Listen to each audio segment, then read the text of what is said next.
My daughter is joining the company, so I need you to resign. Today is your last day." Those were the unexpected words I heard from the president on the morning of the 15th. I was completely taken aback, unable to find the words to respond. The 15th was the day we usually paid our suppliers, and while some payments were done through bank transfers for our long-term suppliers, I'd also made direct payments and personally visited some of them as a courtesy. "You look like you can leave right away. I'll give you the day off, just for you, so you should leave quickly," the president added. He practically pushed me out of the office, and the door closed with a sharp snap right in front of me. I stood there in shock, not knowing where to begin or how to argue my case. "My name is Julie. I joined this family-owned paving company straight out of high school and have worked here as a clerical worker for 11 years until just now." The company had around 35 employees, and when the current chairman was still the president, the workplace atmosphere was wonderful. It was a comfortable place to work. The chairman, now retired, used to closely collaborate with the younger employees, and his wife, Olivia, would come in daily to assist with various tasks until he was hospitalized. Their daughter, Maria, was skilled in both fieldwork and office tasks, and her husband was the site manager, respected and trusted by all the on-site employees. Even though they were the founding family, they never acted superior or looked down on us employees. It would have been wonderful if this enjoyable and smooth-running company life had continued, but reality had other plans. Unfortunately, at the end of last year, the chairman was diagnosed with cancer during the company's group medical examination. Due to his health condition, he decided to retire as president and appointed Maria's husband, the site manager, as the next president. Both the employees and I fully supported this decision. We all agreed that the chairman should focus on his treatment, and we wished him a long and healthy life. However, things took an unexpected turn when the chairman's eldest son, Adam, suddenly showed up with his family. I had no idea where he had heard the news, but it turns out the chairman had another child besides Maria. This other child was Adam, who had been disowned about 27 years ago, and I had never known anything about it. According to the senior employees, Adam had been quite a troublemaker in his youth. He frequently got into trouble with the police, and every time something happened, the chairman and his wife, Olivia, would have to go and apologize for his behavior. After dropping out of high school, Adam got involved in multi-level marketing schemes and fraudulent activities, which eventually led the chairman to make the difficult decision to disown him. Despite being estranged from the family for a long time, Adam suddenly reappeared one day, pleading with his father, "Dad, I've realized my mistakes. Please forgive me." I was stunned to witness this unfold in our small company, where the president's office and the clerical room were essentially the same space. Adam expressed a strong desire to reconcile with his father and to work in the company, but given his troubled past, it was hard for anyone to believe in his sincerity. The chairman, deeply moved by Adam's plea, apologized to everyone in the company and asked, "I know about Adam's past, but I ask you to give him another chance." Maria and the senior employees, who were well aware of Adam's history of trouble, couldn't fully embrace the idea, but they also couldn't turn down the chairman's heartfelt request. So Adam and his family moved into the annex of the chairman's house. Adam became an employee of the company, and his wife took on household duties. I only saw their daughter once when she visited the company. She seemed to be a college student. The chairman truly believed that Adam had changed for the better after facing many hardships in life. Olivia was overjoyed to have her son back and often talked about how they would rebuild the company together as a family. However, problems soon began to surface. Adam insisted, "I'm the eldest son, so I should be the next president," which created tension between him, Maria, and the site manager. Although Adam tried to appear hardworking in front of the chairman, the truth was that he did very little.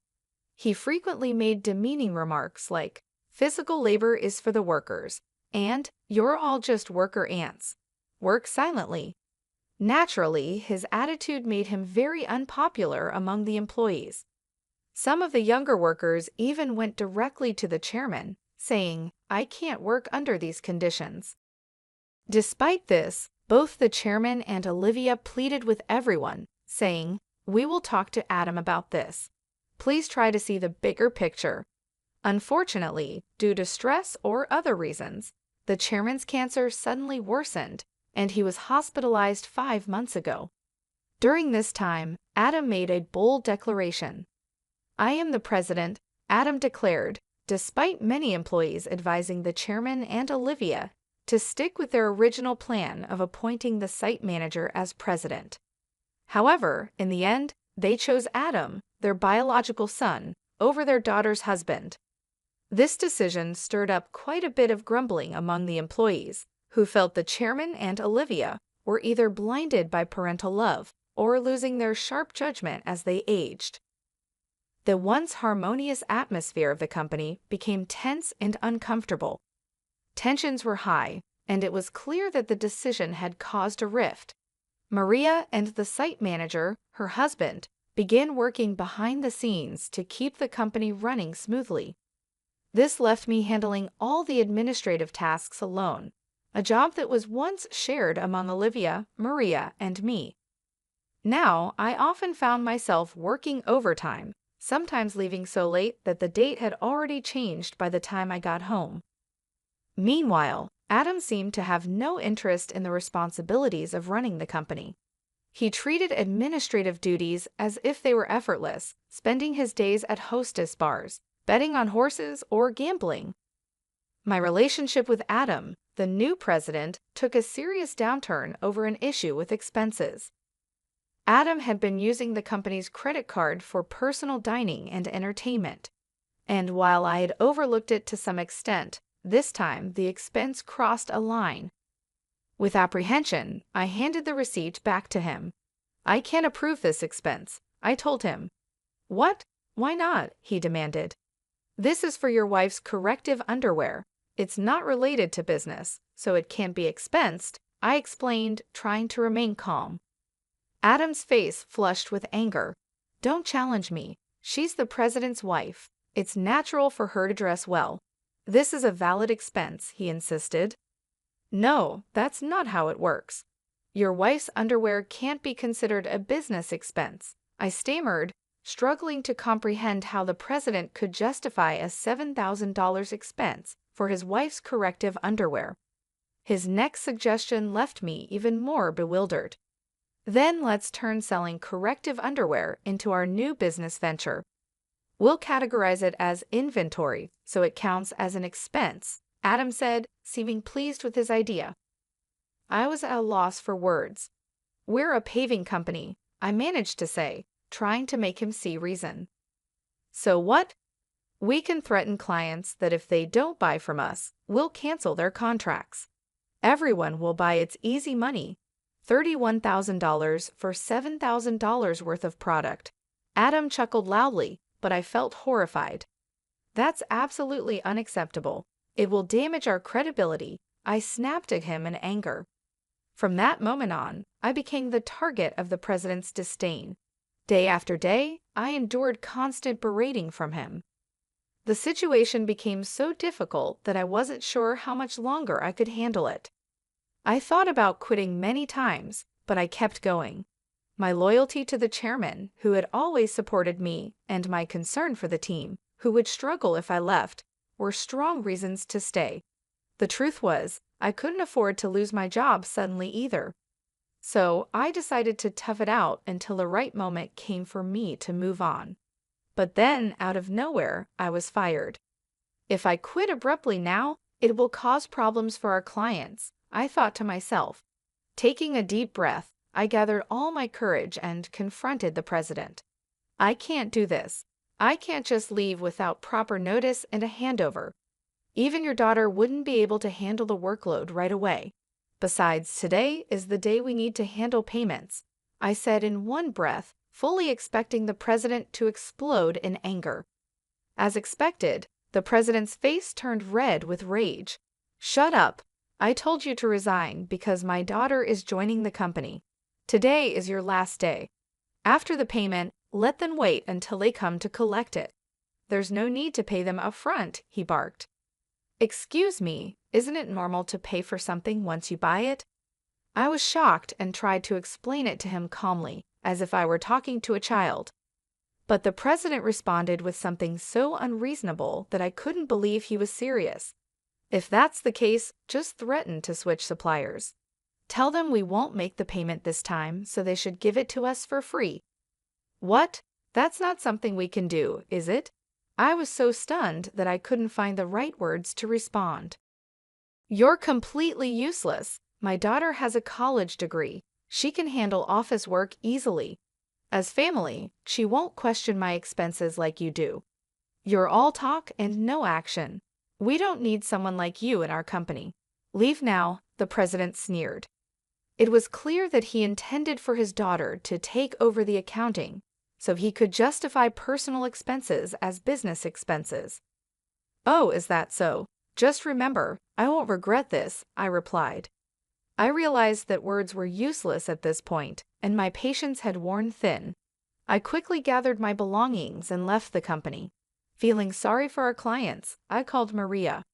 Even though I knew Olivia and Maria were busy taking care of the chairman, this was urgent. I explained everything to her and trusted Maria to handle the situation. Once I left the company, I suddenly found myself with nothing to do. Being fired without notice clearly violated labor standards laws. I decided to report this situation to the Labor Standards Office. I knew the company could get into serious trouble because we were part of the middle company payment system. This system supports small and medium-sized businesses that can't always afford to pay severance on their own. By using this system, I could claim my severance pay and 1 month's salary. There wasn't a rush, though, because I had up to 6 years for my retirement date to apply, and the Labor Standards Office had a 4-year statute of limitations. With my usual professional habits, I started planning out the steps I needed to take and the timeline for my retirement. I decided that I could take it easy for at least a week. Lately, I had been working overtime and weekends without a break, leaving no time for myself. There were many places I wanted to visit once I had some time to relax, so I chose to go on a day trip to the beach for a refreshing break. After enjoying a peaceful day at the beach, I checked my phone, which I had left in a locker. I found several missed calls, emails, and voicemails waiting for me. One email from Maria caught my attention. It said, "The payment process went smoothly. Everything is in order." I felt a sense of relief, despite how abruptly the president had dismissed me. Still, I couldn't shake the guilt I felt for leaving my job in anger. Next, I listened to the voicemail from the company. It was the president's panicked voice saying, "Hey, what's going on? They're saying I'm not the real president. Did you know about this? Explain yourself." I couldn't help but chuckle at his sudden realization. After that, I continued to check my emails and voicemails, and among them was a message from the chairman, asking me to come to the hospital. That evening, I promptly headed to the hospital. When I arrived, I found Olivia and the president already there in the room with the chairman. As soon as the chairman saw me, he greeted me from his bed, saying, "Julie, I'm truly sorry for my foolish son."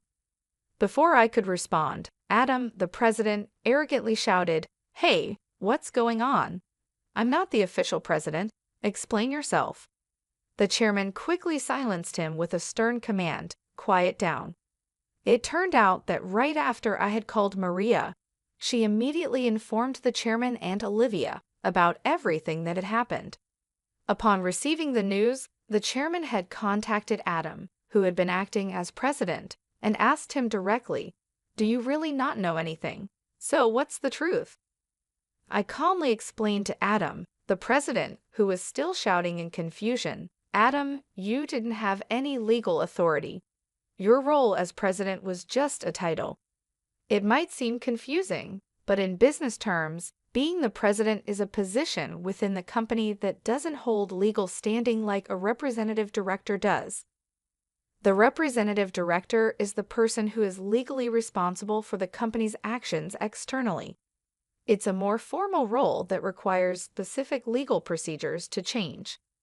I continued, while the title of president can be changed informally within the company, changing the representative director involves complex legal processes.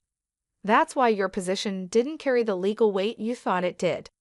5 months ago, when Adam was appointed as president, there was strong opposition from Maria, the site manager, and some veteran employees. That's when I proposed a strategy. Adam would be a figurehead president, while the chairman remained the legally responsible representative director. As someone familiar with company procedures and laws, I knew how complicated these things could get. Under my plan, if Adam showed genuine dedication and won over the employees, we would then start the legal process to formalize his presidency. However, if Adam failed to prove himself fit for the role, our backup plan was to either remove him or even consider closing the company, while Maria and the site manager prepared to start a new venture. Maria doubted Adam's ability to change, but the chairman and Olivia continued to believe in him until he unfairly dismissed me. That seemed to wake them up to his shortcomings. If you want to be a leader, you need to learn to take care of your employees. I've told you this many times, the chairman emphasized. Adam retorted, "It's not a big deal, right? Can't we just handle the procedures now?" "No, it's not possible," the chairman explained. "Our company offers stocks to employees who want them, and many of them own shares. Julie owns 20%, making her a major shareholder. We can't ignore her views, and other shareholders won't support you either." As the reality of the situation started to sink in, Adam's face paled.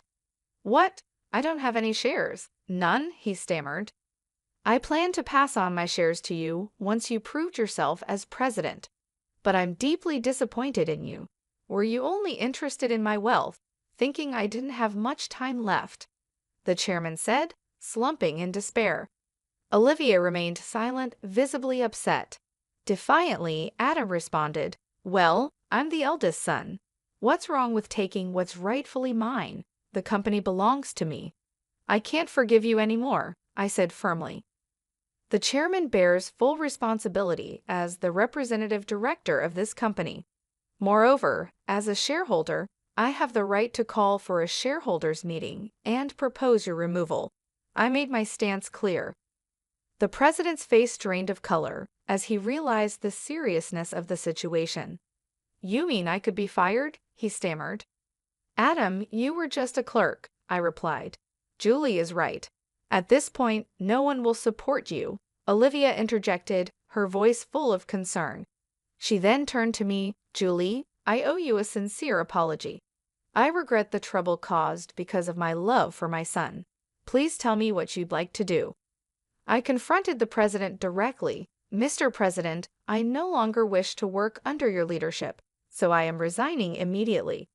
However, I expect to receive my severance pay along with 1 month's salary, including unpaid overtime and holiday pay.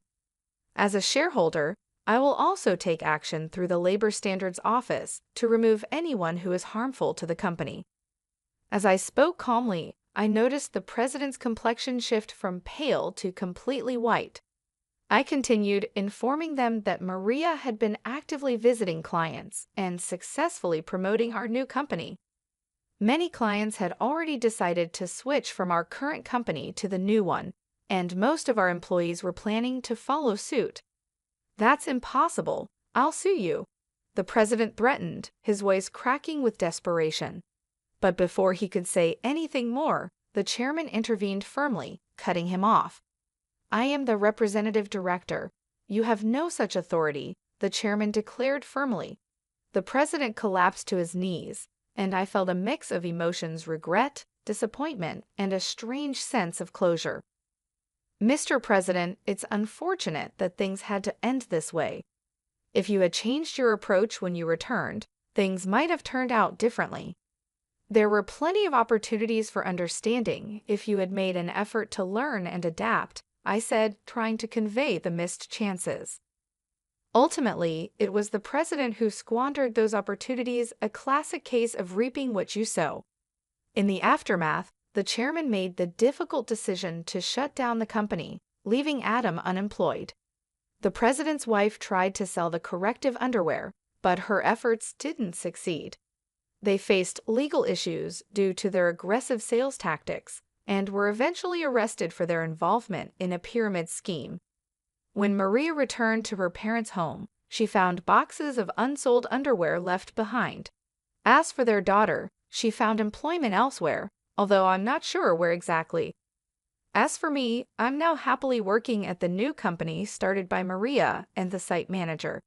I cherish the relationships I've built with others and strive to live authentically each day. Life has moved on, and so have I, with a renewed sense of purpose and fulfillment.